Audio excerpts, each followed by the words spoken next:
បាទសួស្តីនិងជំរាបសួរប្រិយមិត្តជាទីគោរពស្រឡាញ់រាប់អានថ្ងៃនេះដែរខ្ញុំបានមកមើលស្រែបាទបងប្អូនជីវិតកសិករជនបទណាបងប្អូនប៉ុន្តែជាក់ស្ដែងខ្ញុំមកថ្ងៃនេះចង់ចែករំលែកខ្លះអំពីជីវិតកសិករប្រចាំថ្ងៃរបស់អ្នកដែលធ្វើស្រែចម្ការដូចជាថ្ងៃនេះជាដើមបញ្ហាខ្លះដែលក្តាមបងប្អូនករណីក្តាមដែលវាចោះតាមរុនភ្លឺដែលយើងទប់ទឹកដើម្បីឲ្យស្រូវយើងកើនទិន្នផលហ្នឹងហើយជាក់ស្ដែងដូចជាថ្ងៃនេះចឹងអត់បានមកមើលរយៈពេលច្រើនថ្ងៃដូចជា2ថ្ងៃ3ថ្ងៃវាហូរអស់នេះវាហូរតាមអញ្ចឹងបងប្អូននេះហូរមកអញ្ចឹងខ្ញុំជន់ហ្នឹងហើយខ្ញុំជន់កដាភ្លឺនឹងឲ្យរុងជ្រៅតែម្ដងដើម្បីយើងកុំឲ្យទឹកវាចេញតាមហ្នឹងបងប្អូនហ្នឹងហើយជន់ហើយយើងយកដាក់ដីបំពេញអាហ្នឹងទឹកចិត្តល្អបងប្អូនហ្នឹងហើយហ្នឹងជាបទពិសោធន៍របស់ខ្ញុំហើយមួយទៀតពេលណាដែលវាជ្រាបច្រើននេះជាក់ស្ដែងខ្ញុំបានយកផុកបាតស្រែហ្នឹងកាយដៃហ្នឹងឯងបងប្អូនកាប់ចោលវាទឹកវាជ្រៅដែរបងប្អូនយកមកដាក់លើហ្នឹងទៅហើយអាទឹកដែលដូចប្រៀបដូចជាទឹកស៊ីម៉ង់បងប្អូននិយាយស្រួលងាយស្ដាប់វាជ្រាបទៅតាមប្រហោងតាមភ្លឺដែលយើងប្រេះហ្នឹង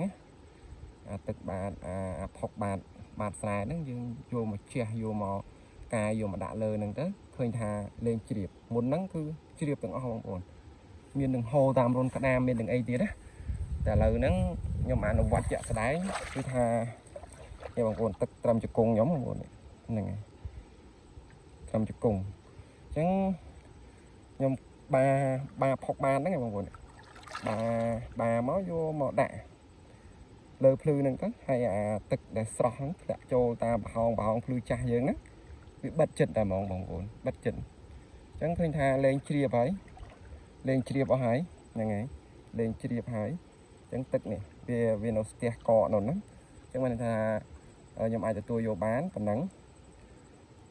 យើងមិនអាចយកដីមកពីណាឆ្ងាយបងប្អូនអាដីបាតស្រែយើងហ្នឹងហើយដីបាតស្រែយើងកាយបោះវាមកដើម្បី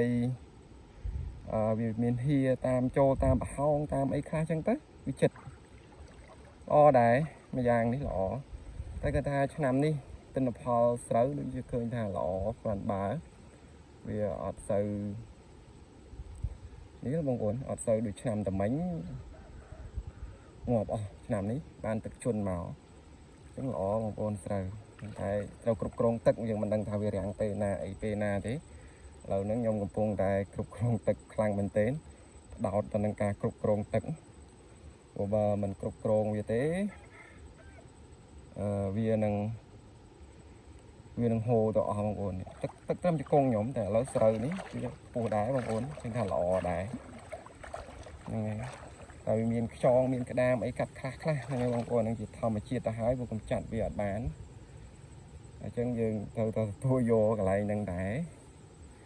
ហើយគេថាក្រាន់នេះខ្យងបងប្អូនឃើញខ្យងមួយនេះអាហ្នឹងឯងដែលបំផ្លាញផលដំណាំយើងដំណាំស្រូវយើងហើយអំពីការទប់ទឹកនេះគឺដូចខ្ញុំបានជម្រាបជូនបងប្អូនអញ្ចឹងយើងមិនអាចយកដីមកពីណាឆ្ងាយព្រោះក្នុងស្រែអញ្ចឹងយើងកាយផុកដាក់ពីលើហ្នឹងទៅកាយផុកទៅអាផុកនឹងវិហាបងប្អូនវិហាចូលតាមប្រហោងដែលប្រេះដែលហូរដែលជ្រាបហ្នឹងវាចិត្តដូចស៊ីម៉ង់អញ្ចឹងដូចទឹកស៊ីម៉ង់អញ្ចឹងហ្នឹងល្អមួយយ៉ាងដែរហើយសម្រាប់បងប្អូនដែលមានបទពិសោធន៍ផ្សេងជួយចែកម្លែកផងជួយខមមិនប្រាប់ផងតើពេលដែលភ្លឺជ្រាបទឹកអញ្ចឹងតែយើងគួរធ្វើបែបណាដើម្បីកុំឲ្យវាជ្រាបទឹកតែសម្រាប់ខ្ញុំគឺកាយផុកហ្នឹងបងប្អូនផុកនៅក្រោមហ្នឹង